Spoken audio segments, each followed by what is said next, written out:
Estimados amigos españoles, todas las semanas les traemos un programa deportivo y cultural. Hoy no va a ser así, hoy va a ser totalmente diferente. Está dedicado a la vida de Alberto Pocho Domínguez y su familia. ¿Y por qué les digo esto? Alberto Pocho Domínguez, un hombre del barrio del Buceo, en Montevideo, Uruguay, por allá por las calles Avenida Italia y Comercio, donde se crió y donde se casó con Marta, su esposa, y con la que tuvo 4 hijos. Cuando dejó su carrera deportiva, viajó a Australia, pensaba viajar a Estados Unidos, donde su cuñada, con su familia, había viajado a Boston, pero él finalmente se fue para Sydney, Australia, donde estaba su hermano Álvaro desde hacía ya algunos años. ¿Y por qué les cuento esto? ¿Y por qué les digo que esto es un homenaje, nuestro programa, un homenaje a la familia del tristemente desaparecido Alberto Pocho Domínguez? Una gran persona, un gran ciclista que se lució a nivel internacional y que cuando llegó a Australia formó un club de uruguayos muy querido, no solamente por sus coterráneos allí en Australia, sino por todos los australianos.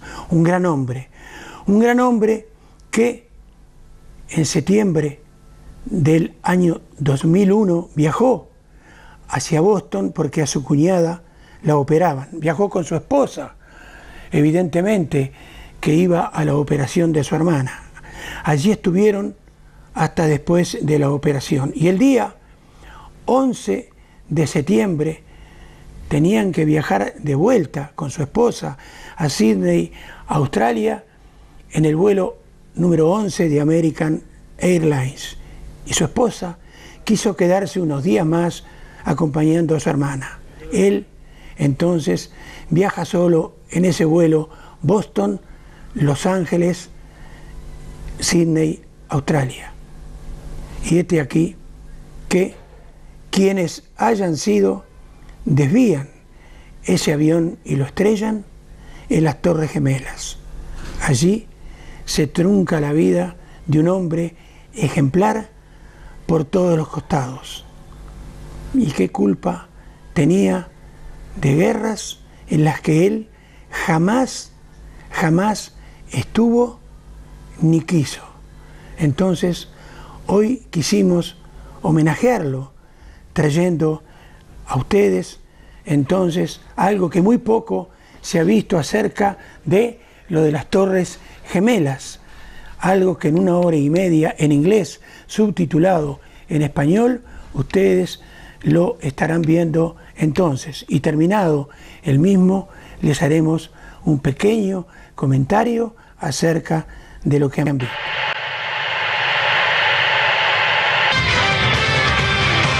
Bring joy to children. For my baby. Rub my seasoning. My name is Brad and I'm a conservative Republican. Last summer I happened to come across a video on the internet about the World Trade Center collapse on September 11th. As a kind of demolition hobbyist, I downloaded it and watched it. The title was Painful Deceptions by a guy called Eric Hufschmidt.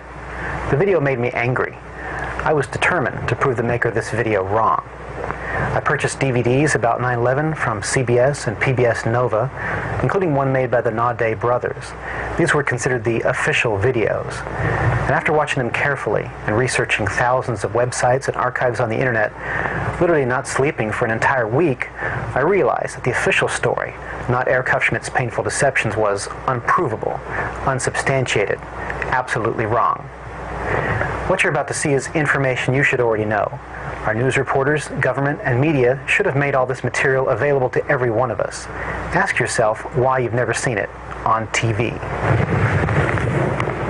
This is as close as we can get to the base of the World Trade Center. You can see the firemen assembled here, the police officers, everybody.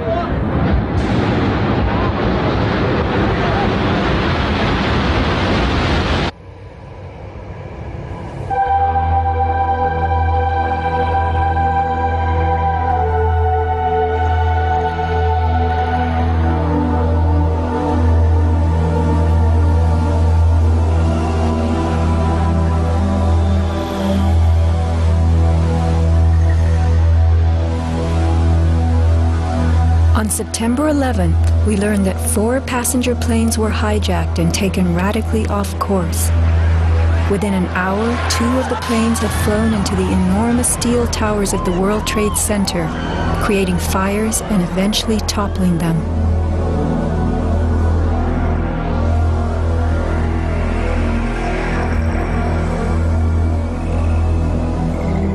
Dazed by the news, the American public soon believed the fires in the towers had burned so hot they caused the steel frames of the buildings to give way.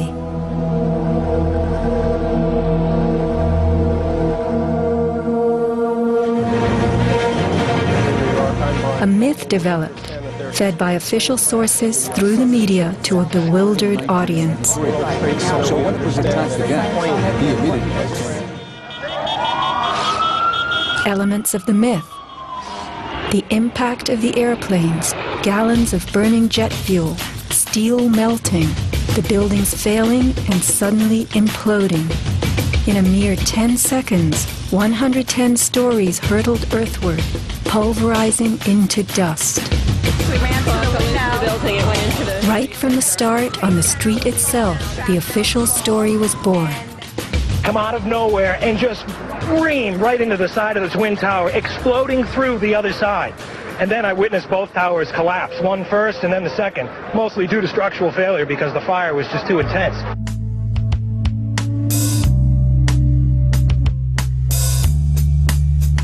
The myth bled into the FEMA report and was echoed by the experts. It was the combination of the impact load doing great damage to the building, followed by the fire, that caused collapse. John Skilling and Les Robertson were the structural engineers who designed the streamlined steel frames of the Twin Towers in the 1960s. Because a wayward Army bomber flew into the Empire State Building in 1945, the towers were built with skyscraper crashes in mind. The airplane we were envisioning was the largest airplane of its time, flying slowly and low, lost in the fog.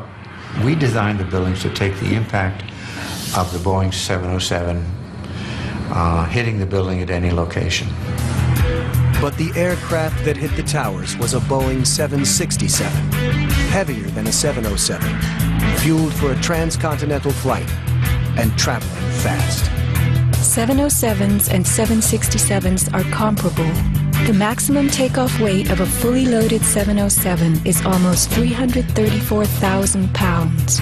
As airplanes only carry the fuel load they need, the smaller model 767s that struck the towers were not, in actuality, maximally fueled or close to their maximum takeoff weight. As for the heat of the fires, listen to the radio communications of these New York City firemen. We got two isolated pockets of fire. We should never knock it down too light. They know that. 78th floor. We got two isolated pockets of fire. We got two isolated pockets of fire. 2 water lines to knock them down. FEMA's executive summary relays that much of the fuel in the planes, jet-grade kerosene, was consumed by the initial fireballs and the following few minutes of fire. It then tells us that the burning jet fuel spread between floors and ignited the building's contents, causing more fire and generating heat. This was somehow enough to bring down the tower's 47-column steel core, 236 exterior columns, and thousands of steel trusses all at the same time. Watch the towers smoking in the aftermath of the plane strikes. If you have ever tried to light a wood fire, you will know that smoking logs tell you the fire is not burning successfully. Smoke is the sign of an oxygen-starved fire. The Twin Towers stood for over an hour, smoldering but not flaming. During that time, thousands of people were evacuated by way of the stairwells. Others, trapped by debris, stood in the smoke-filled windows and signaled for help. In fact, the towers did what they were built to do. The building was designed to have a fully loaded 707 crash into it. That was the largest plane at the time. I believe that the building probably could sustain multiple impacts of jetliners because this structure is like the mosquito netting on your screen door, this intense grid, and the jet plane is just a pencil puncturing that screen netting. It really does nothing to the screen netting. The towers were built to withstand 140-mile-an-hour gusts produced by winter storms. Anyone in them on a windy day could feel them swaying.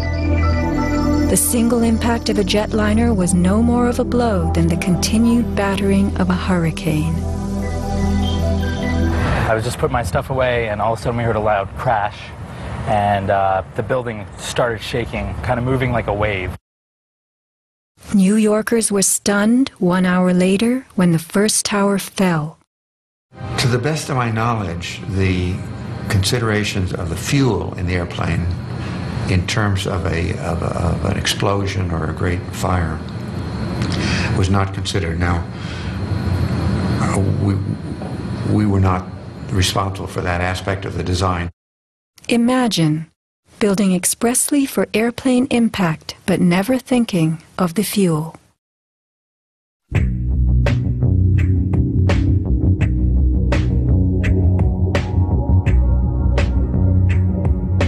Never before in the history of the world has a steel building collapsed due to fire. I have not seen, until recently, a protected steel structure that has collapsed in a fire. True infernos have raged hot and long in steel-framed buildings, but not one of the buildings ever came down. In 1975, the World Trade Center's North Tower suffered a nighttime fire that flamed for 3 hours, spreading vertically from floor to floor. It burned twice as long as the fires of 9/11 without even a hint of a building collapse.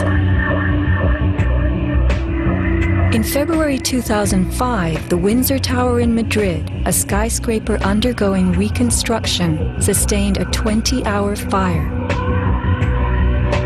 This is what was left, a standing building strong enough to support a crane. Compare a 20-hour inferno to 90 minutes of smoke.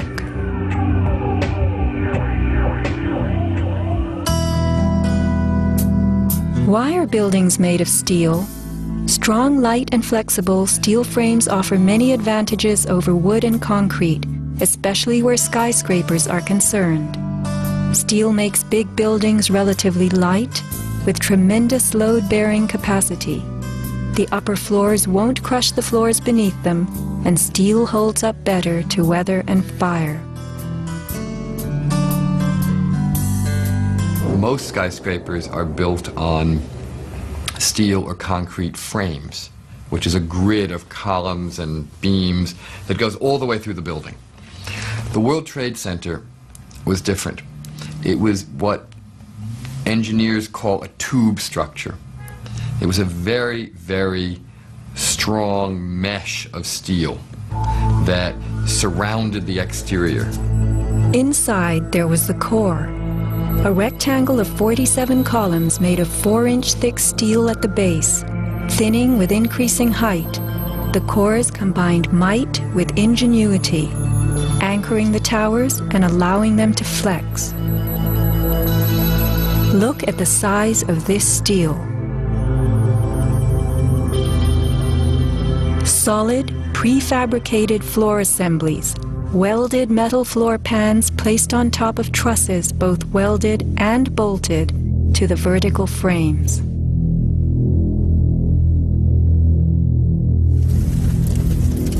The story we were told. This rock-like steel grid gave way because fire warped the trusses, causing the bolts to fail. As the trusses sagged and fell, the floors dropped with them. In its 2002 documentary, Why the Towers Fell, PBS creates a video model. Once the trusses failed, The floors they were holding cascade down with a force too great to be withstood. The result is what's called a progressive collapse, as each floor pancakes down onto the one below.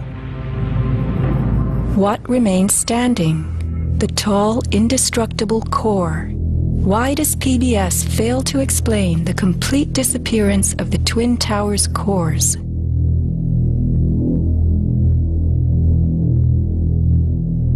The official story's central thesis is based on heat, temperatures high enough to weaken steel. But people in the towers did not report such heat. Think about it. Neither steel, concrete, nor glass can burn. So what in those buildings could have burned to make such heat? How do these firefighters describe the collapse of the North Tower? We started running, floor by floor, instead of popping out. It was if they had detonated. If they were planned to take down a building. Boom, boom, boom, boom, boom, boom, boom. All the way down. I was watching it and running.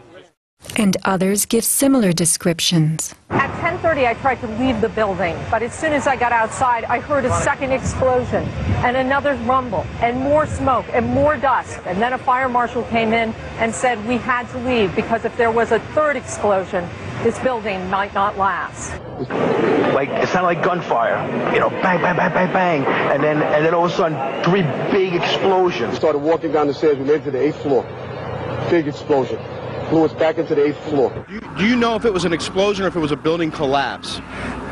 To me, it sounded like an explosion, but it was a huge explosion.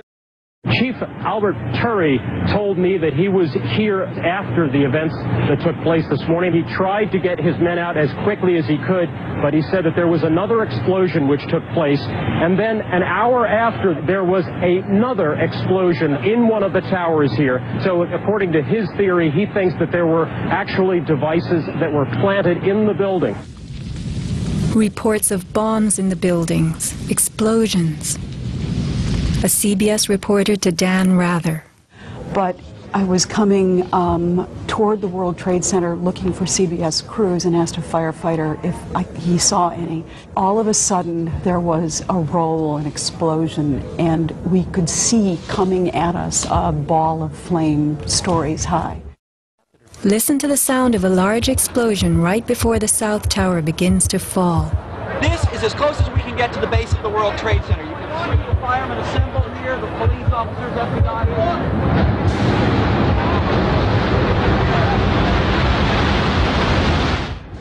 Sound reaches us after what we see. If the boom we just heard was the sound of the building collapsing, it would follow the collapse. Instead, the boom is heard before. Whoa, whoa, whoa. Bring it back.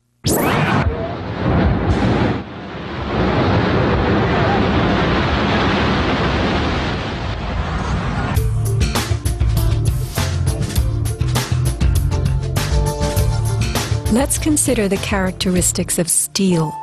Steel is an alloy of iron containing added carbon for flexibility, workability, and strength. In the days of old, blacksmiths heated iron till it was red and pounded it for hours to form it. Horseshoes, knife blades, and plowshares were typical creations. Steel was introduced in the mid-1800s, and by the end of the century, with the advent of the blast furnace, found widespread commercial use. A blast furnace is known as a controlled environment. High temperatures are reached as oxygen is pumped into a closed space. How and when does steel melt? Steel melts at temperatures of 2750 degrees Fahrenheit and above, attained only in a blast furnace or when a powerful incendiary such as thermite is used. Steel or any substance that is burned will never become hotter than the temperature of the fire or heat applied to it. An open-air hydrocarbon fire reaches a maximal temperature of some 1200 degrees Fahrenheit in a dirty or uncontrolled burn, characterized by red-orange flames. Red-orange flames are what we saw on September 11th. Even the fireball caused by the plane strike was red-orange.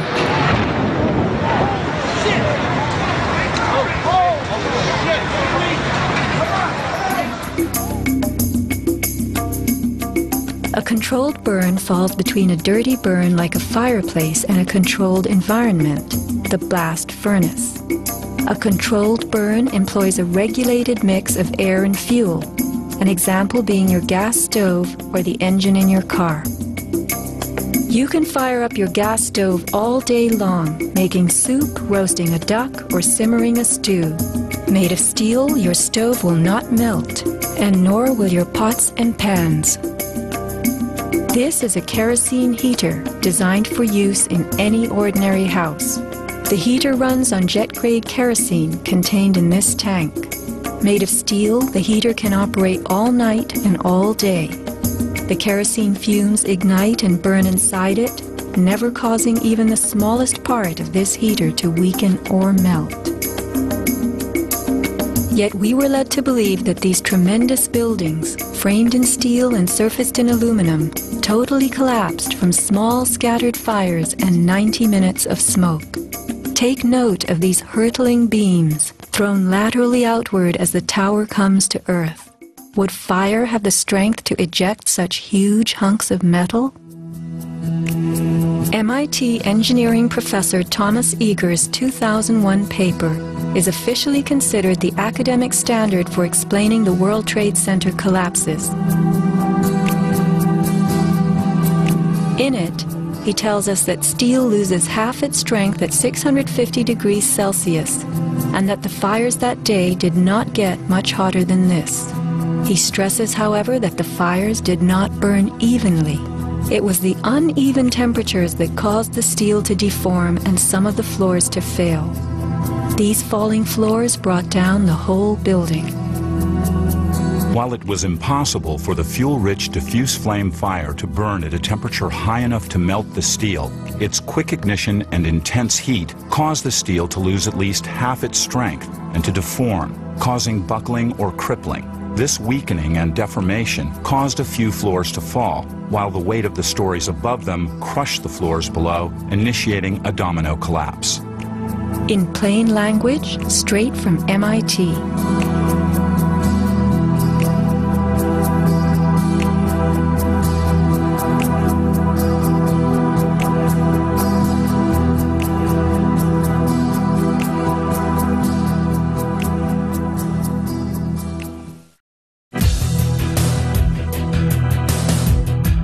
What do falling buildings look like? What do demolitions look like?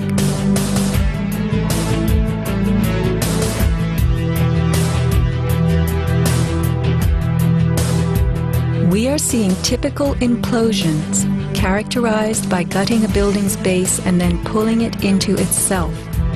Computer-controlled sequencing fires the explosives in a rapid wave. Notice the jets of shooting concrete, the flashes, the pops, the caving of the buildings as they fall into their footprint, the tremendous billowing clouds of dust.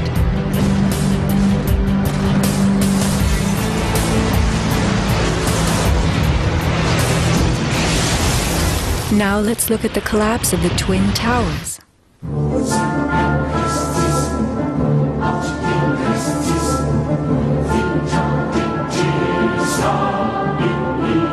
We are seeing explosions rather than implosions, a first in demolition history.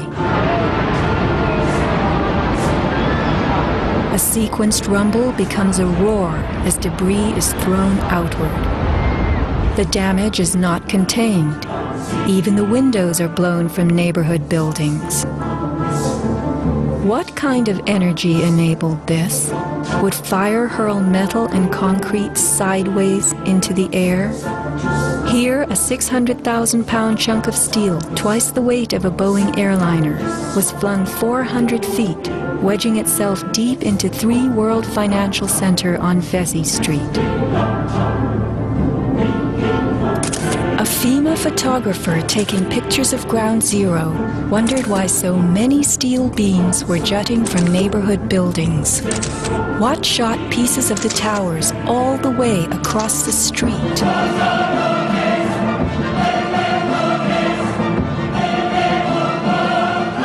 In April 2006, New Yorkers were distressed to learn that bone fragments, human remains from 9/11, had been found on the roof of the nearby Deutsche Bank building. And how, in God's name, did those fragments get there? It surprised me that there was still bone fragments or human remains that had not been discovered. How is it possible that after 5 years they're finally looking on the rooftops of the Deutsche building? I mean, that's crazy. And bone fragments less than a centimeter long. How could they be so small? So much to be explained. Why did the South Tower fall first when it was the second tower to be hit? Watch the top of Tower 2 leaning outward, about to topple. Then, suddenly, it disintegrates in midair. What causes this giant slab of steel and concrete to turn into dust before our eyes?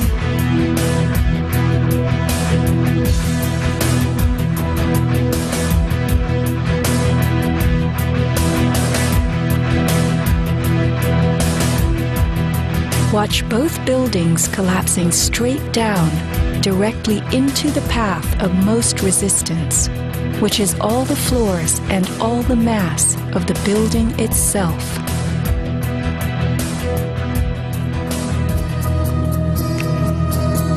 The World Trade Center towers came down in approximately 10 seconds. Seismic data from Columbia University puts the North Tower collapse at about 8 seconds and the South Tower at approximately 10. Lynn Simpson, a survivor from the 89th floor of the North Tower, describes the site. And I saw the Trade Center literally collapse in upon itself floor by floor by floor, and it took seconds for it to happen. It was a massive building, and it just pancaked. 10 seconds. These are 110-story buildings coming to Earth at free fall speed, the rate at which an object drops through air. The lower floors would need to give way completely as the floors above them fell. Can a person walk through a closed door as quickly and smoothly as one that is open? A 10-second collapse means the upper floors encountered no resistance from the undamaged floors beneath them. Watch the demolition wave rushing straight down.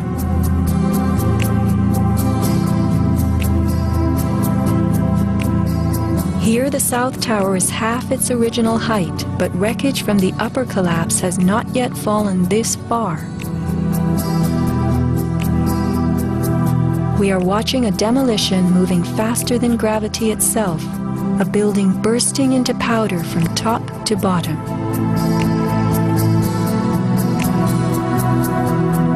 Here, the core of the North Tower finally gives up. 700 remaining feet of giant steel columns, among the strongest ever erected. What force acts upon the core to make it all of a sudden disappear? Eric Hufschmid, author of the book Painful Questions, is a metal-cutting software engineer. The floors of the World Trade Center towers were on three-dimensional mesh of steel beams. You have to keep in mind now the floor is about an acre in size. There are thousands of joints all over it. In order for the floor to fall down, thousands of joints would have to break simultaneously. So then if you look at the speed at which this came down, less than 10 seconds, you blink your eye and thousands of joints just pop somehow. The only way you can explain that is with explosives. They had to have had explosives placed all over the floors at the primary joints. And then that would explain how all of the joints broke at such a rapid rate. The debris was crashing from one floor to the next. Debris cannot crash through steel and concrete floors as fast as it falls through the air, and there was no slowing. Explosives had to be breaking the joints ahead of the falling rubble, which is why the top half starts off collapsing slowly and then it starts picking up speed. This is a pancake collapse. Why don't we see piles of floors at ground zero?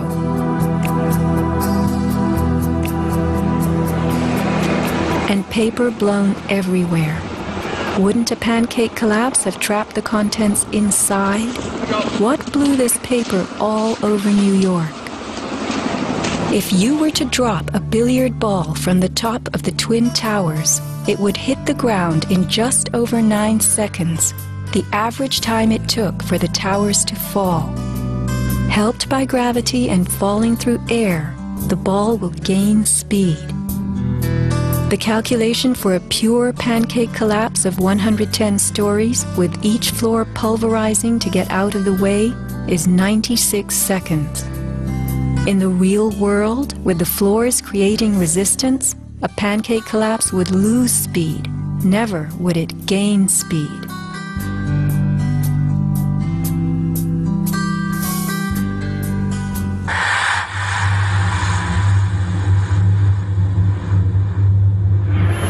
The airplane struck the towers high above the ground.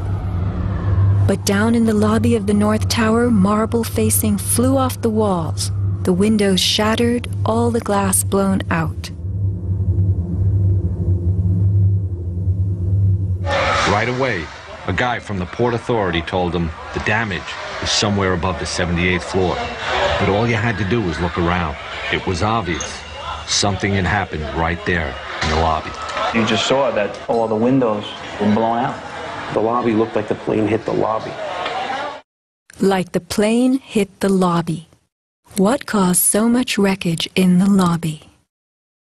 William Rodriguez, a maintenance employee at the World Trade Center and the last human being to exit the towers alive, describes a giant blast below his building. And all of a sudden we heard an explosion. It was a huge explosion that came from under my feet, meaning that it came from the sub-levels between B2 and B3. And then there was a huge explosion at the top of the building. You could hear the difference from the bottom and all the way through the top. The one from the top, which was actually seconds after, was heard very far away. The one at the basement was pretty loud, and you felt your actual feet moving with the floor. The tremor that is sent through the floors, that the walls cracked and the false ceiling totally collapsed. And that's when a person named Felipe David came running into our office saying, "Explosion, explosion, explosion." And when I saw him, he has all his skin pulled from under his armpits and missing pieces on his face. An explosion deep down in the tower before the plane crash 95 floors above.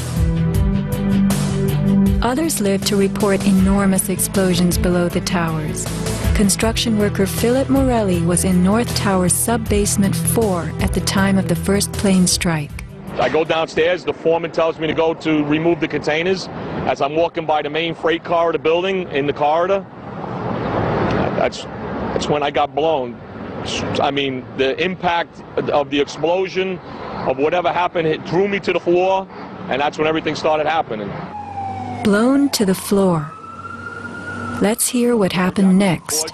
I was racing, I was going towards the bathroom. All of a sudden, I opened the door, I didn't know it was a bathroom, and all of a sudden a big impact happened again. And all the ceiling tile was falling down, the light fixtures were falling, swinging out of the ceiling. And I come running out the door, and everything, the walls were down, and now I started running towards the parking lots. There was a lot of smoke down there, there was a lot of people screaming.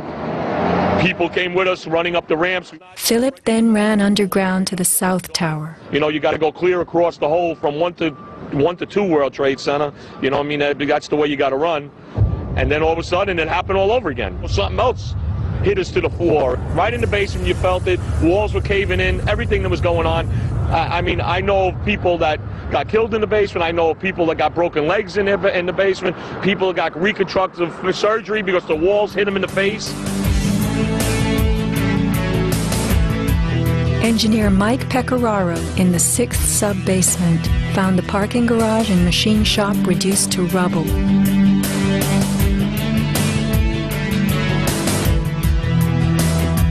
Rescue firemen and civilians spoke of hearing explosions throughout the towers.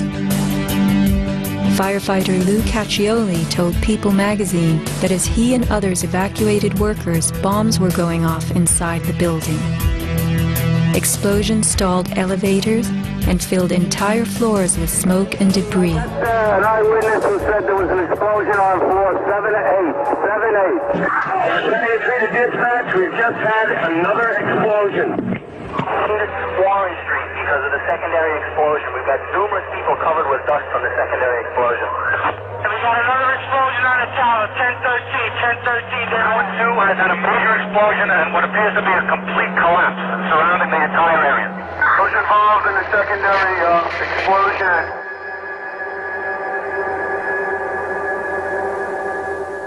William Rodriguez, helping the firefighters, reports blasts within the North Tower well before it fell. As I went up, I remember listening to small explosions on the upper floors, and these small explosions were not coming from the area of the impact. It was coming from lower floors. And when the second plane hit the South Tower, we heard boom. When we heard boom, inside our building, the North Tower, we heard pa pa pa pa pa pa pa pa. And on the security radio, we heard, we lost 65, meaning the 65th floor collapsed. And as we went down the stairwells, you could hear the actual collapsing inside the buildings. You heard rumble, you heard the cracking of the walls, I mean pieces falling right next to us of the actual building.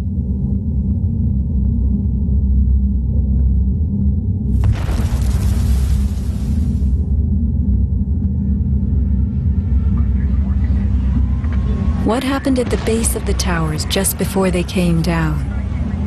Smoke appeared at street level.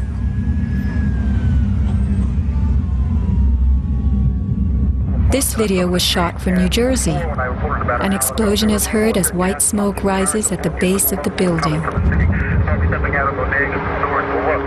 people are gathering in large groups back to one floor and smoke is coming from the city. Stepping out of bodegas and stores.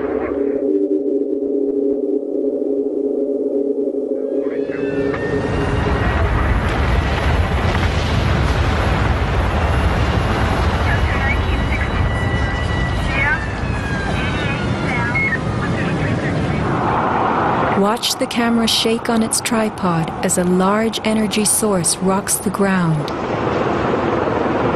9 seconds later, the North Tower falls. I heard like an explosion and then a cracking type of noise. And then it sounded like a freight train, rumbling and picking up speed. I looked up and I saw it coming down. As I came out of the North Tower, everything started trembling under my feet like an earthquake. The only thing I saw was a fire truck. I ran towards the fire truck and slid right under, when the building started to collapse right on top of the fire truck.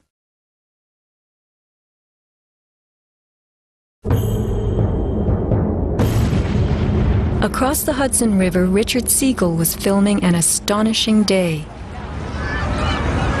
The sound meter of Richard's camera caught something very significant. Adjusted for the distance involved, as sound travels more slowly than what we see, the camera registered multiple explosions in the towers. Here is the South Tower record. Then the building fell.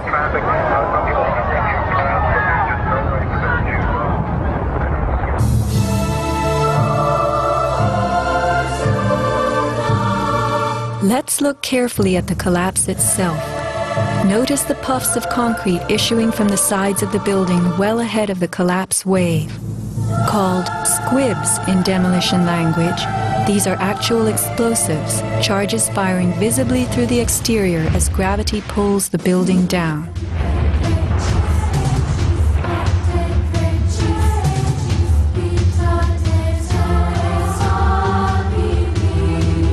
Here are more.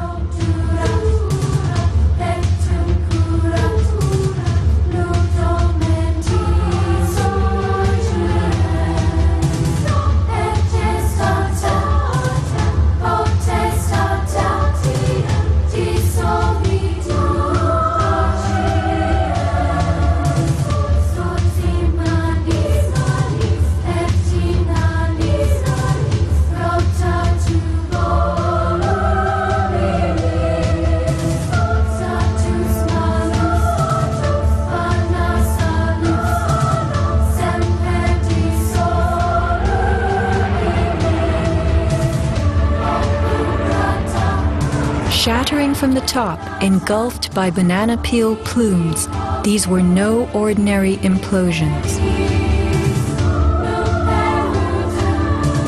The Twin Towers each consisted of 3 multi-story buildings set on top of one another.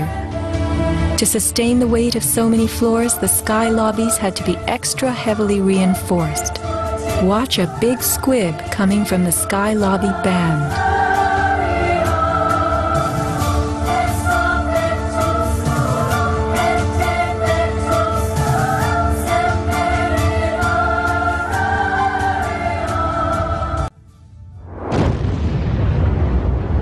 A powerful blast produces what is called a shock wave. Explosions generate extremely high compressional waves that exceed the limits of surrounding air and space, creating a violent force. When the debris started coming down, I was right in the shadow of the South Tower. I was less than 100 yards away. Everybody saw the video over and over again of that cloud chasing people down the street. It was like a tornado. It was like being hit by a wave at the beach. But the wave was intense, it was hot, it was noisy. It was like getting hit in the back by gravel, blocks, like somebody had picked up handfuls of rocks and was just throwing them at you. And the noise kept coming and coming, and one second I was running, and the next second I was flying. I was just, I had no control over my feet, no choice as to what direction I was going. I was in the air, and it seemed like I was being followed by this tornado. This tornado of darkness. The South Tower fell first. This is the shockwave blast as it rocks the tower next door.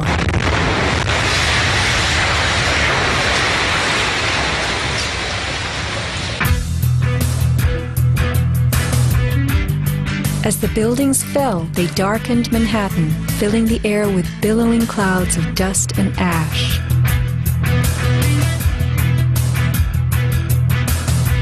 What produces these huge, scudding, cauliflower-like masses of slowly moving dust?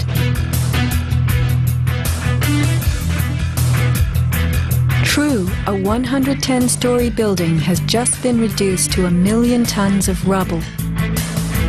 But is there anything in our experience we can compare it to? A volcano.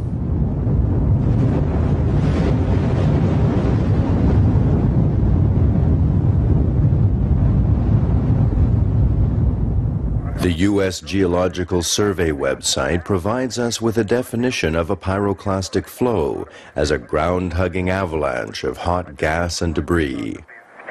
The rising gas chimney is clearly visible in this photo of the North Tower implosion with pyroclastic flows between buildings.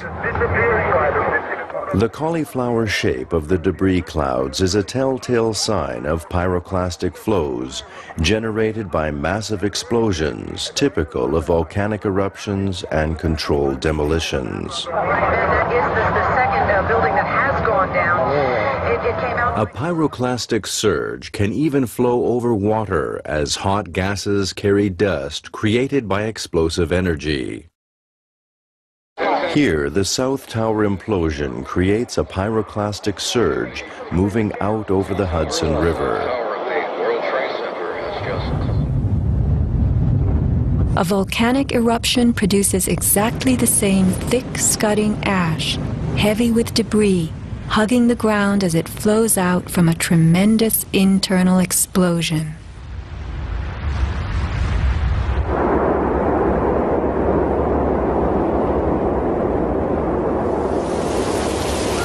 On the southern tip of Manhattan, surrounded by water, huge retaining walls were built below the World Trade Center to hold back the ocean and Hudson River. The bathtub, as it was called, held 7 levels of parking garages, maintenance rooms, and the New Jersey Path train station. After September 11th, the 3-foot-thick slurry walls were found to have shifted up to 18 inches inward. These walls are coming in. These walls hold back the river. So if these walls cave in, this place is going to get flooded out by the river. Let's think about this. A pancake collapse should have left the foundations in place. They had always borne the weight of 110 floors, but something happened in the sub-basements to disrupt them. All the collapse had gone down to track level, so we had 60, 70 feet of wall, totally unsupported. What kind of force could have dislodged so many stories deep underground?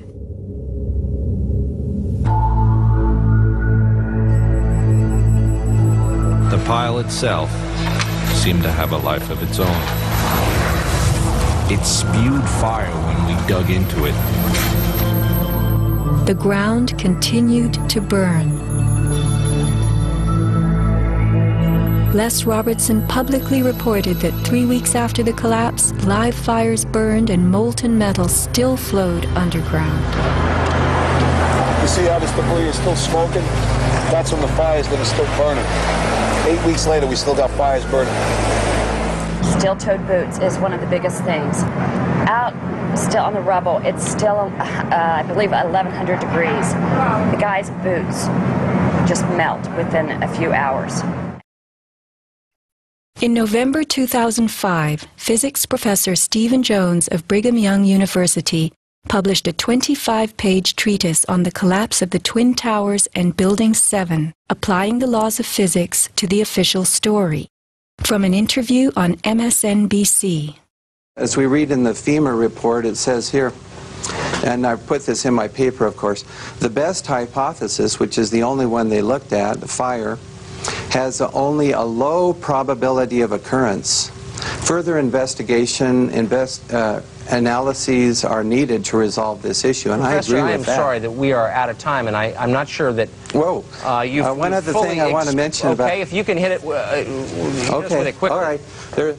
Okay, here we go. Molten metal in the basements of all 3 buildings. Right. And yet all scientists now reasonably agree that the fires were not sufficiently hot to melt the steel. So what is this molten metal? It's a direct evidence for the use of high-temperature explosives such as thermite. Thermite produces molten iron as an end product. Okay. We appreciate your coming on, even if I don't understand your theories. We appreciate you trying to explain them. Thanks. Professor Jones barely got in his mention of thermite. An incendiary used by the military, thermite is a compound of iron oxide and aluminum, which when ignited sustains an extreme heat reaction, creating molten iron. In just 2 seconds, thermite can reach temperatures over 4,500 degrees Fahrenheit, quite enough to liquefy steel. This is thermite melting the engine of a car. We know that open-air fires cannot burn hot enough to melt steel, but metal had melted at the base of the towers. The second product of a thermite reaction is aluminum oxide, visible as white smoke. Was thermite used in conjunction with explosives on September 11th? Watch this very bright substance pouring from the 81st floor of the South Tower.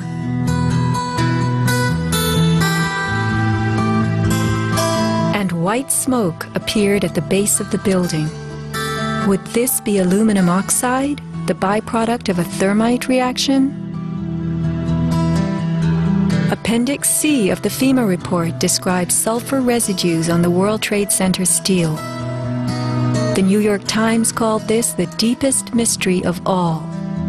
Sulfur slightly lowers the melting point of iron, and iron oxide and iron sulfide had formed on the surface of the structural steel.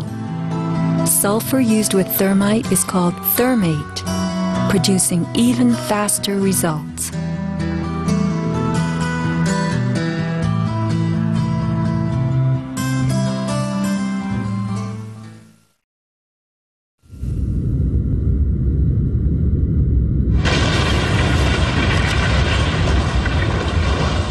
Let's look at what happens in the demolition industry. Taking down large structures requires preparation.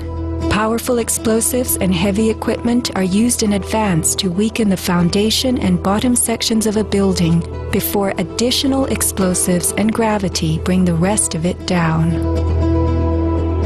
The words of a senior blaster, We blow the basement, all the columns in the basement. Then we crack it up at the top to get it started. We go every other floor, all the way down. Every explosive has a timer on it, that's why it's controlled. When the columns go, each floor goes down and impacts the one below and keeps going. Here's what demolition experts use in steel-framed buildings: the linear-shaped charge. It's a chevron-shaped or V-shaped charge that you can focus at a specific target, and it's lethal. It generates around 3 million pounds per square inch pressure at a speed, depending on the explosive inside the shaped charge, in excess of 27,000 feet per second. Besides the unfathomably powerful shaped charge, blasters have a lot of tricks. There are over 1,000 different types of explosive. Different because they detonate at varying speeds. This is detonating cord, and this burns at about 21,000 feet per second. Comes in all colors, pastels too. With the use of delays, we can control pretty much where the debris lands. We can control vibration. We can control noise levels. Timing and delays are the key to just about everything in our business.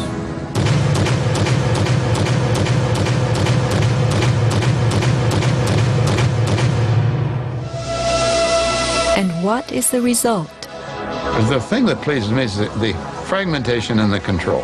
One to take a building and break it up into millions of pieces and put it in its basement as artfully as we do it, and it works just like clockwork. So we've got it all down to a science. It gives me goosebumps to talk about it.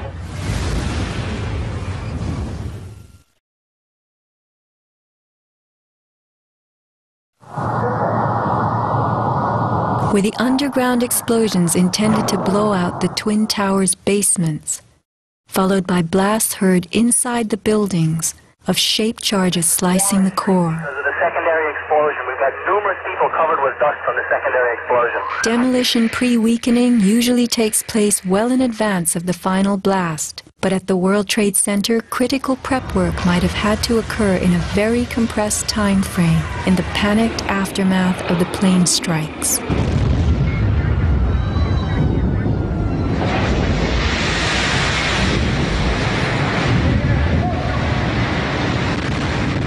These core columns were discovered after the collapse. The angled cut occurs in exactly the manner that shaped charges slice through steel beams to control the way they fall. Notice the hardened once-liquid metal. Was thermite used with the shaped charge? The job of the shaped charge is to cut steel H-beams. The way we do this is by cutting the beam at an angle, which, through a series of beams cut at the same angle, will tend to make the building shift over and walk. Let's look at the rubble of two 110-story buildings brought to the ground. In a 7-story crater lie nearly 2 million tons of debris. Had the basements not been blown out, where would 2 million tons have gone? Heaped on the ground, ready to slide and spill? The art of controlled demolition.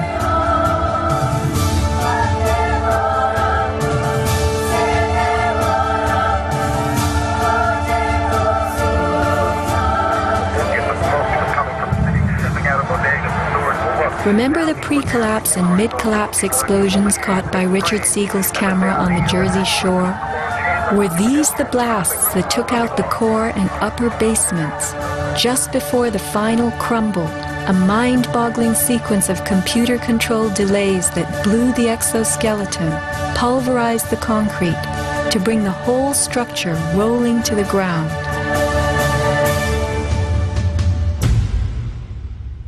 Was this the story of that day? Inside our building, the North Tower, we heard pa pa pa pa pa pa pa pa pa. And on the smoke was coming from the city. Smoke stepping out of bodegas and stores below.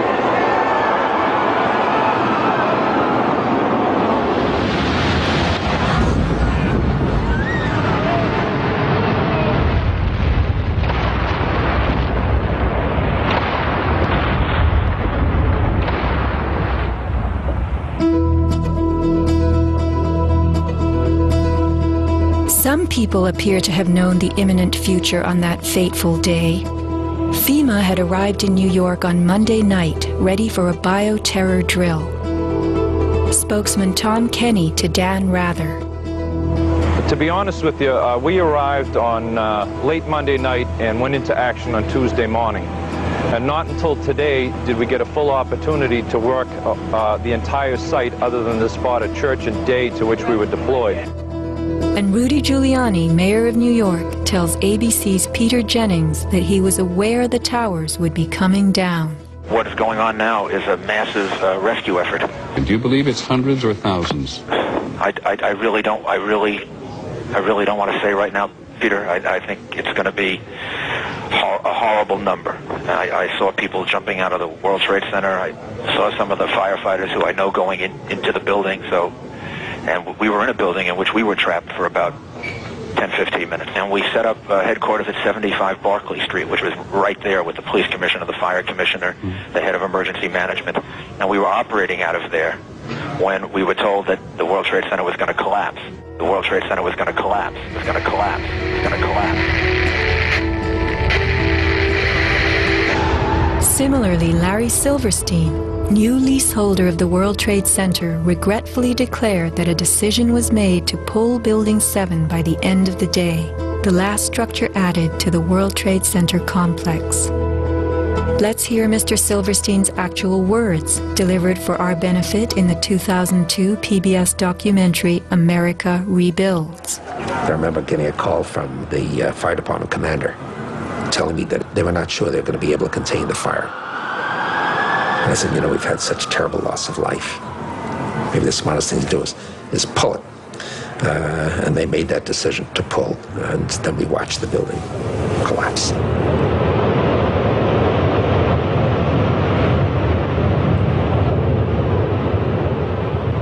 Blast, shoot, blow, and pull are terms used in the demolition industry to refer to bringing down buildings, bridges, and other structures. Because I actually blew the hospital down that I was born in. Originally, we had figured to shoot it so that it dropped straight down. Then, watch Demolition Dynamics attempt a big blast. And from Ground Zero's own post-disaster wrecking crew. By mid-December, the Department of Design and Construction had leveled World Trade Center buildings 4 and 5. Hello? Oh, we're getting ready to pull building 6.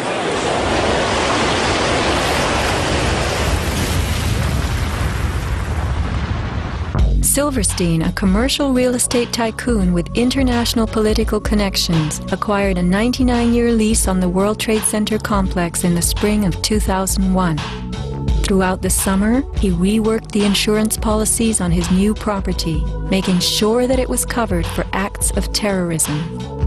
Explicit in the lease agreement was Silverstein's right to rebuild the complex if it were destroyed.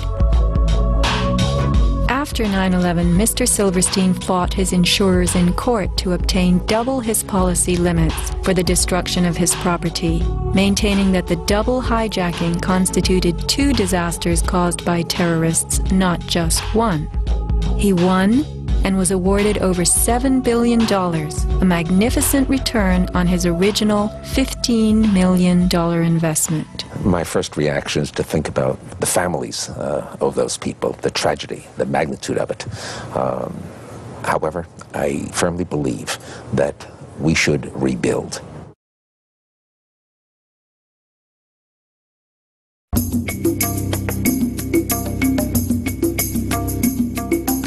Just in the last few seconds, another building, building number 7, one of the buildings in support of the World Trade Center towers, has collapsed. World Trade 7, functioning as the command center for the complex, housed giant diesel backup and oxygen systems, the mayor's protected emergency bunker, and offices for the CIA, Secret Service, Department of Defense, and Securities and Exchange Commission. Its other tenants were insurance companies, brokerages, and banks. No plane hit Building 7, but at 5:20 p.m. on September 11th, it collapsed in a heap on the ground.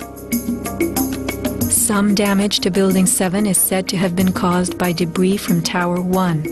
Though this New York Times article tells us Building 7 burned like a giant torch, the only visuals that exist are of unidentified smoke and a few small fires. Compare this to the wallops sustained by World Trade Center 3, 4, 5, and 6. Positioned right below the towers, damage to the surrounding World Trade Center buildings was infinitely worse. Still, the structures held up. But somehow, rescue workers knew that Building 7 would fall. You hear that? Keep your eye on that building. It'll be coming down soon. A 47-story skyscraper, Building 7 folded neatly in 6.5 seconds. A textbook descent right into its footprint. Silverstein Properties now tells us that its owner was referring to the team of firefighters inside the building when he spoke of the decision to pulling the firemen out of harm's way. However, there were no firefighters in Building 7, according to FEMA, NIST, and Fire Chief Frank Fellini. They were ordered out at 11:30 that morning. 6 hours later, the building came down. You know, we heard this sound that sounded like a clap of thunder. Turned around, it looked like there was a shock wave ripping through the building, and the windows all busted out, and it was horrifying. About a second later, the bottom floor caves out, and the building followed after that. Radio host Alex Jones notes the mark of a classic implosion. This is a photo taken 1 second into Building 7's collapse. Notice the crimp. If we look at other controlled demolitions, we see that they first blow one of the central columns so the building falls in on itself. If you don't do this, the building falls outward and can damage surrounding structures. Building 7 had a classic crimp or wedge. Its central column was blown out first, so it didn't structurally damage buildings just a few feet away from it. Remember the mayor's emergency bunker? Ensconced on the 23rd floor of Building 7, it was retrofitted with superglass, water, oxygen, and its own generator. But Mayor Giuliani chose to find emergency shelter elsewhere on September 11th. Why Building 7? Even the media and its experts were confused. The History Channel interviews structural engineer Ramon Gilsans, who points out the obvious crimp and even speaks of the implosion. Engineers are not just focusing on the Twin Towers. The most disturbing structural event was not that the Twin Towers fell, but that Tower 7, ignited by flying debris, fell due to fire alone. Building 7 was a steel frame building, and is the first steel frame building that has collapsed due to fire. The failure of the building was an implosion, so it failed completely different than Towers 1 and 2, in which the floors failed first. Why Building 7? Let's ask the question again. As the WTC Command Center, was it the hub for the 9/11 plan?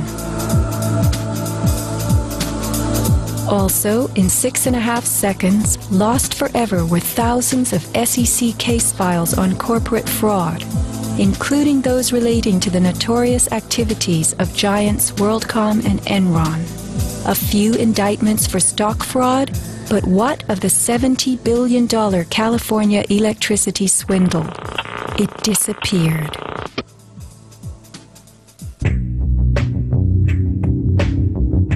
No one died in the collapse of Building 7. It was vacated well in advance of its implosion, but not the Twin Towers. Why weren't police, firemen, and civilians in these buildings told what to expect? Tragically, employees in the towers were advised to return to their offices. The announcement came on that everything was fine. Tower 1, they were evacuating, but Tower 2 was fine, and we could go back to our offices. We were about to go through the turnstile. The security guard says, "Where you guys are going?" I said, "Well, I'm going home because I saw fireballs coming down."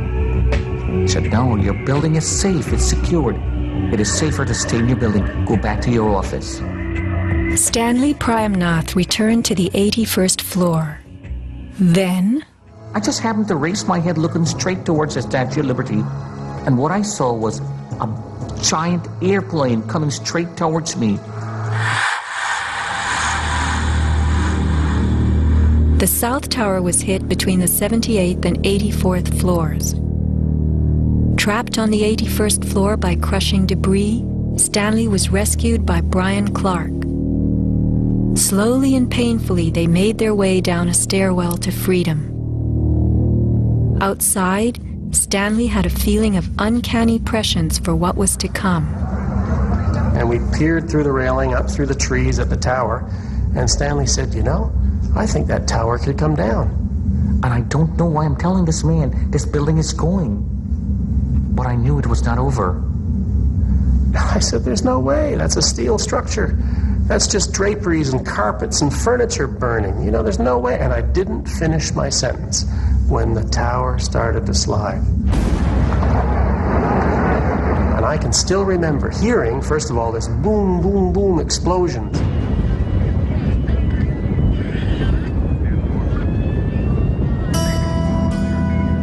Not all were blessed with intuition or foresight. Joseph Milanowicz reached his son Greg by cell phone. Greg at that time, I could tell by his voice, was scared. He said to me, "Dad, can you get in touch with someone and tell them that there's about 20 of us on the northeast corner of the 93rd floor."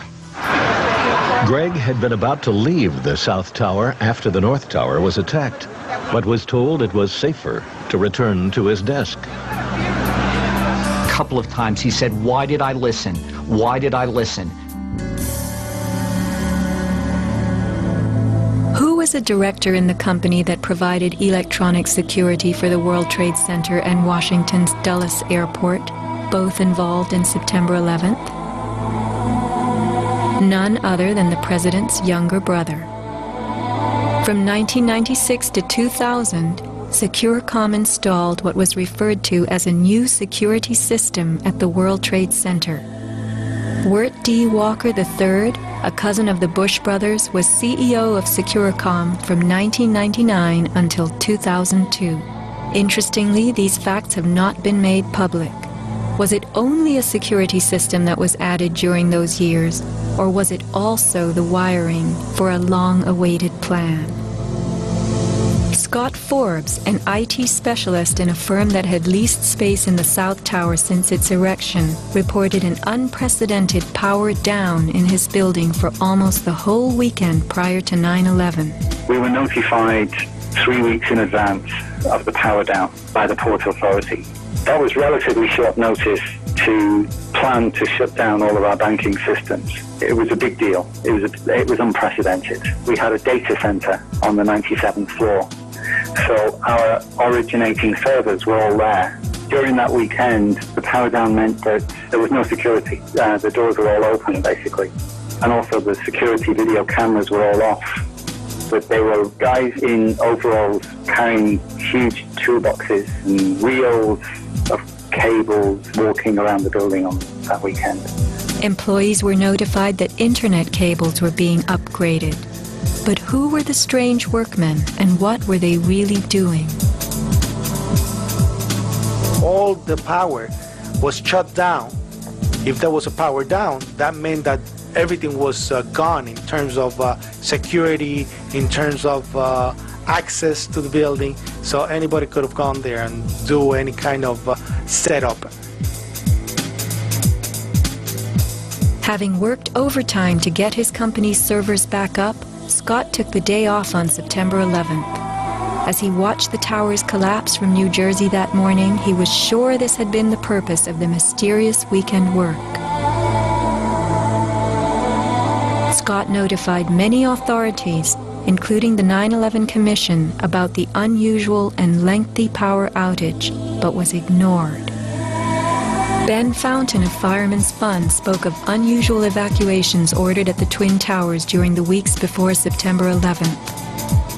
Others reported that the security alert was inexplicably lifted 5 days prior and bomb-sniffing dogs were removed. What would the dogs have discovered had they remained on duty?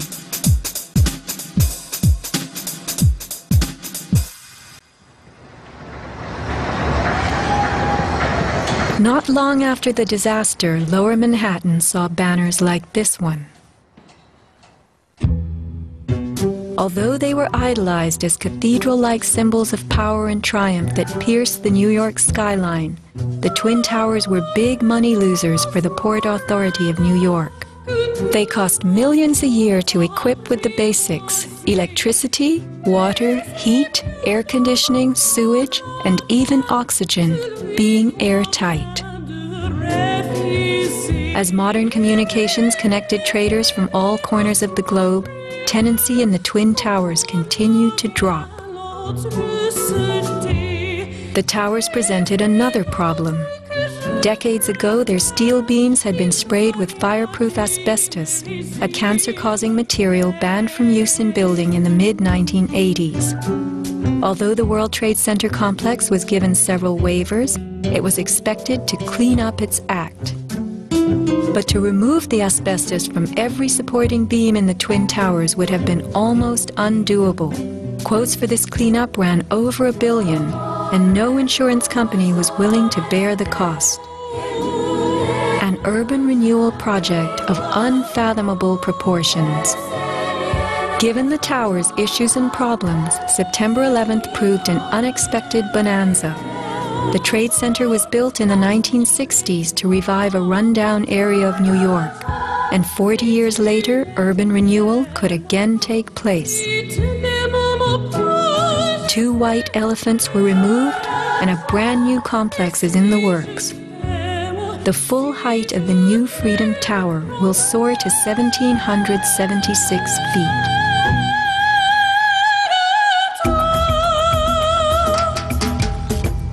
The suffocating dust that engulfed Manhattan was much more than dust. It was pulverized concrete, glass, metals containing lead, mercury, dioxins, benzene, and of course asbestos. None of that was healthy for any living thing. Today, thousands of rescue workers have developed lung cancer and serious permanent health conditions. And the rescue dogs continue to die. What you had was a ground-level municipal incinerator that smoldered for months, burning up the most heavily computerized building in the world.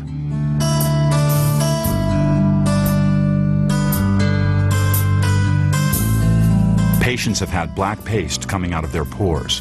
They have reported bowel movements that are blue or green and have smelled like smoke, despite the fact that they have not been at a fire scene for months.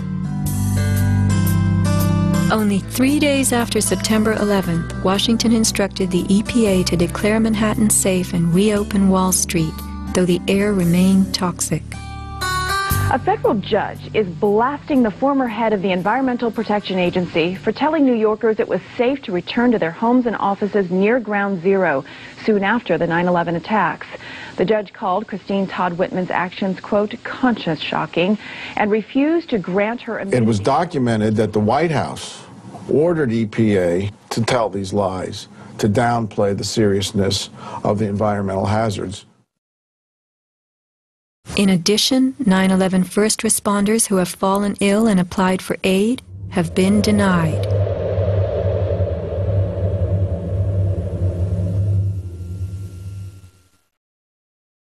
Asbestos plays a part in the myth of why the Twin Towers fell on September 11th. The steel had been sprayed with a lightweight fireproof foam, which, while cheaper, was much less adhesive. The New York Times has reported that the foam fell off easily, and the Port Authority had been fixing and replacing missing sections in the months before September 11th. But even if the fireproofing had been perfectly applied, the impact of the plane crashing into the North Tower was so powerful, it simply blew most of it off, allowing the fire to attack the steel beneath. Once the planes hit, whatever condition it was in before the fact, made no difference because an impact would knock it off and the fire would have devastating effects on the steel. One good smack from a jet plane and the puffs of asbestos are all blown off the steel. Would a few hundred doors slamming do the same thing? Here, the History Channel tells us how, due to poor fireproofing, flames swept through the pockets between floors. As much of the fireproofing had been dislodged on impact, the flames were attacking unprotected steel. When steel is not protected, the strength reduces very fast. When you get to about 1100 degrees Fahrenheit, you lose about half the strength of the steel. The fire inside the towers may have reached temperatures of 2,500 degrees Fahrenheit. The New York Times has reported what happened to those steel floor trusses then. The steel did heat up, and it became softer and softer, almost like licorice. And eventually, all the steel had been weakened in this zone. 40 years ago, the steel used to build the World Trade Center was certified by Underwriters Laboratories, a global product compliance and public safety guardian. Let's hear a lone voice that spoke out from this enormous company. My name is Kevin Ryan, and I'm formerly a manager at Underwriters Laboratories. I was fired from my job 5 days after sending a letter to a government scientist at the NIST, questioning the report that the NIST had recently released in October of 2004. I wrote this letter because I had serious questions about what I saw in the report. Those questions went back to September of 2001 when UL's CEO came to our location in South Bend. He told our entire staff that the World Trade Center steel had been certified by UL, and he said that we should be proud of how long the buildings had stood. Over the next 2 years, I did some research and found some very disturbing facts, including that the steel had been disposed of in an unprecedented manner. Once I discovered those facts, I sent a written question to UL CEO asking him about these things and what he was doing to protect our reputation as a company. He replied in writing to me that UL did, in fact, test the steel. He talked about the quality of the sample and how well it had performed in the tests. And he said that our company had tested the steel and that it had done beautifully.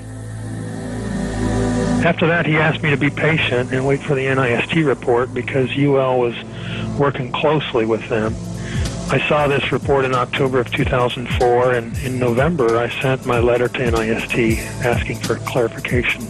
I felt it was an obligation on my part to ask the questions, since no one else seemed to care to. After the 1993 bombing, the fireproofing in both buildings was updated considerably.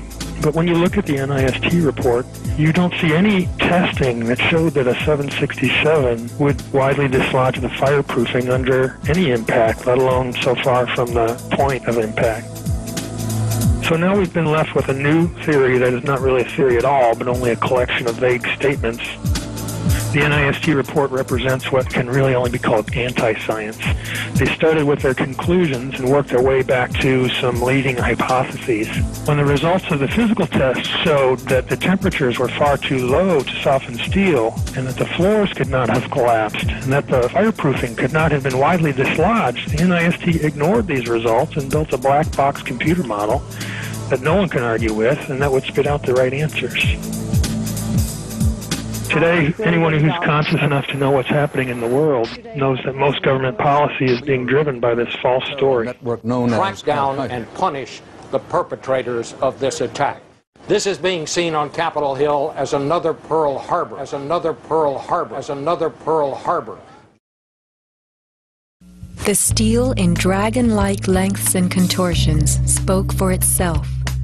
Bent, deformed, without cracks. I found it hard to believe that it actually bent because of the size of it and how there's no cracks in the iron. It bent without almost a single crack in it. It takes thousands of degrees to bend steel like this. Typically you'd have buckling and tearing on the tension side, but there's no buckling at all. There's no buckling at all. Here is the meteorite, molten iron fused with concrete. And architects, engineers, people who work with steel, welders have just never seen the level of destruction and the level of deformation of this material in our lives. It is true that heat expands steel. In a fire, steel members may swell and bend slightly. But this, how could these huge tangles have been created? The steel below the towers had melted at many thousands of degrees. Since metal conducts heat, were these twisted remains formed by high temperatures wicking their way through a gridwork of steel?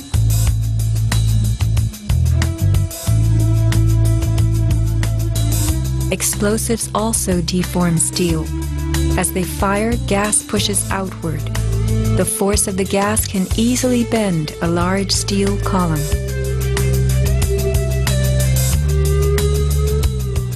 Two kinds of debris, huge shattered columns that could break a truck, combined with matter that was near pulverized. You have 2 110-story office buildings. You don't find a desk. You don't find a chair. You don't find a telephone, a computer. The biggest piece of a telephone I found was half of the keypad, and it was about this big. In 1886, 4 gold miners lost their lives in an underground explosion. The bodies of these 4 men were brought to the surface in 1 barrel. The biggest piece recovered was part of a foot. September 11th left over 1,100 bodies unaccounted for. At Ground Zero, this was found inside a length of steel. And before they sealed this up with the sheetrock and all the building materials on the interior face, the workers would sometimes put beer cans and the newspaper that we found, the New York Times paper, we found in a similar spot to this.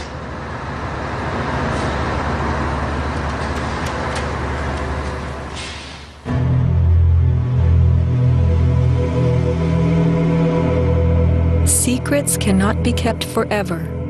Just as that newspaper from 1969 revealed itself to us decades later, we will someday know the inside of September 11th. The reasons for the staging of such a production go far back into time.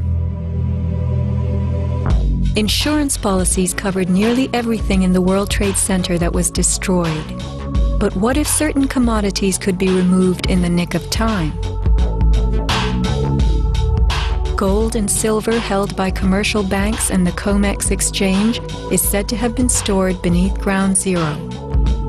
This single cache belonging to the Bank of Nova Scotia was unearthed and made public. Was there more, and was it removed, remains a question.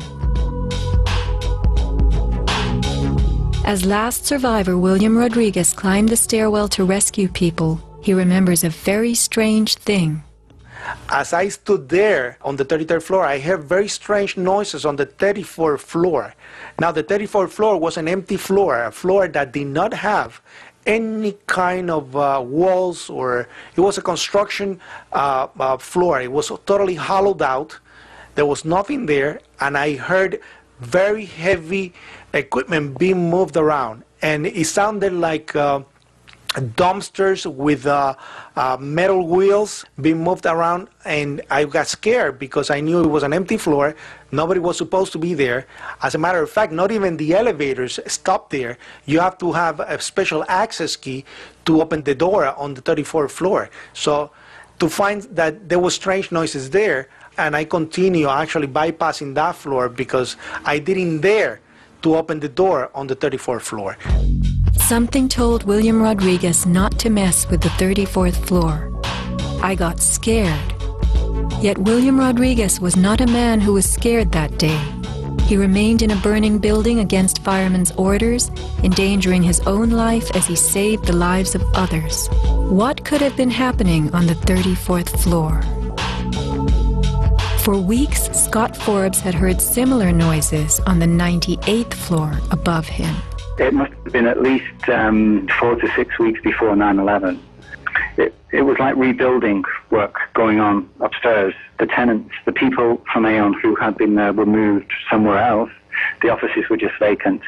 And there was a lot of heavy machinery building work going on. It was almost like pneumatic drills and lots of hammering, so much so that the floors were shaking.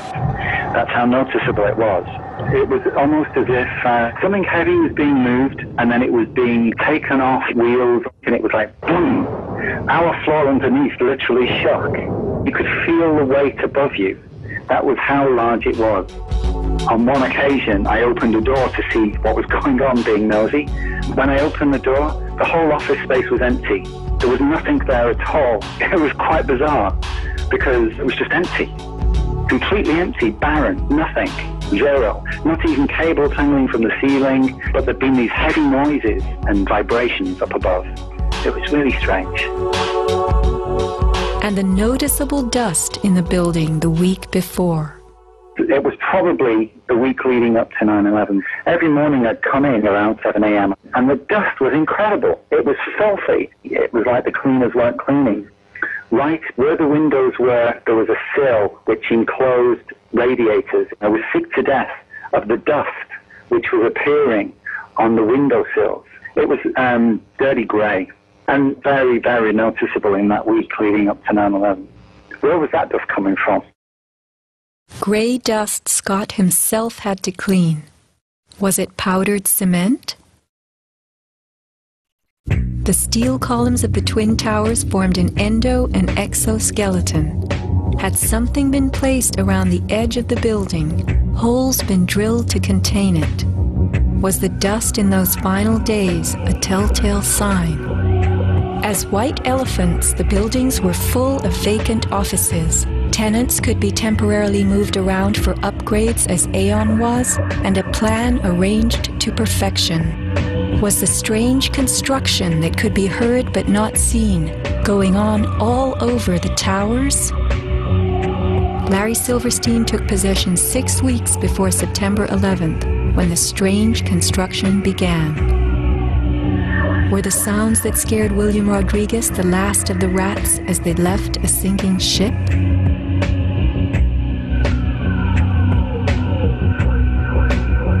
By taking a day off, Scott Forbes saved his life. This woman was not so fortunate. She is 9/11's Iphigenia, calling soundlessly to people who could not help her. Christopher Hanley, trapped with 100 people on the 106th floor of Tower 1. Fire Department 408, where's the fire? Yeah, hi. I'm on the 106th floor of the World Trade Center. We just had an explosion up here. What building are you in, sir? 1 or 2? 1 World Trade. All right.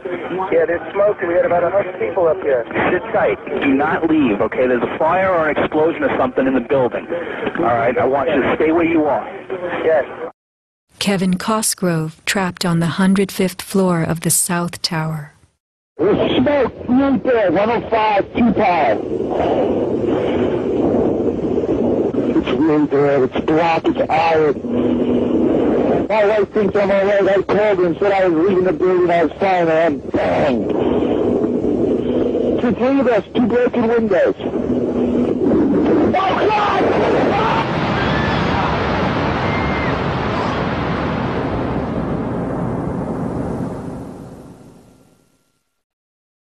Let's not forget these people whose fate on this day was decided for them. As we know, secrets cannot be kept forever.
place I'm going, I will surely know my way, and I will turn and look inside me and bid farewell to one more day. Every light begins with darkness. Every flower is once a seed, and with the sun and wind to taste us, we are bound to be released. I will fly beyond this valley. I will open up the gate, and when I reach the place I'm going, I will surely know my way.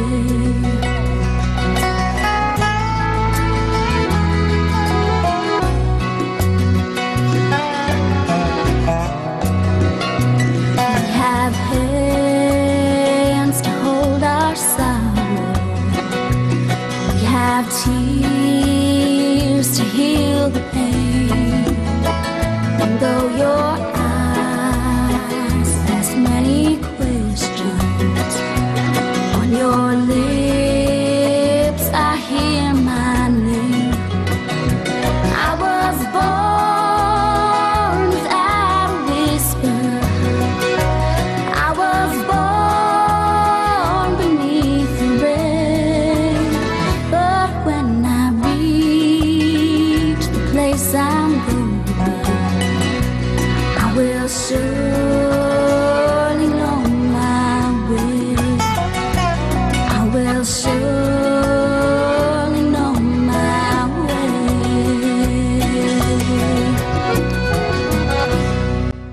Ya lo han visto entonces ustedes. No importa quiénes hayan sido. Verdes, negros, amarillos, rojos, azules. Lo que sí es muy cierto es que las guerras seguirán mientras el color de la piel de las personas siga siendo más importante que el color de sus ojos. Eso es ineludible. Es que la guerra es en realidad una masacre de gente que no se conoce para provecho de gente que sí se conoce, pero que no se masacra. Piénsenlo. Pero por sobre todas las cosas, lo más importante de todos que queremos que quede en vuestra mente y en vuestros corazones es que matar a una persona para defender una ideología no es defender una ideología, es en realidad pura y simplemente matar a una persona. Hasta la semana que viene.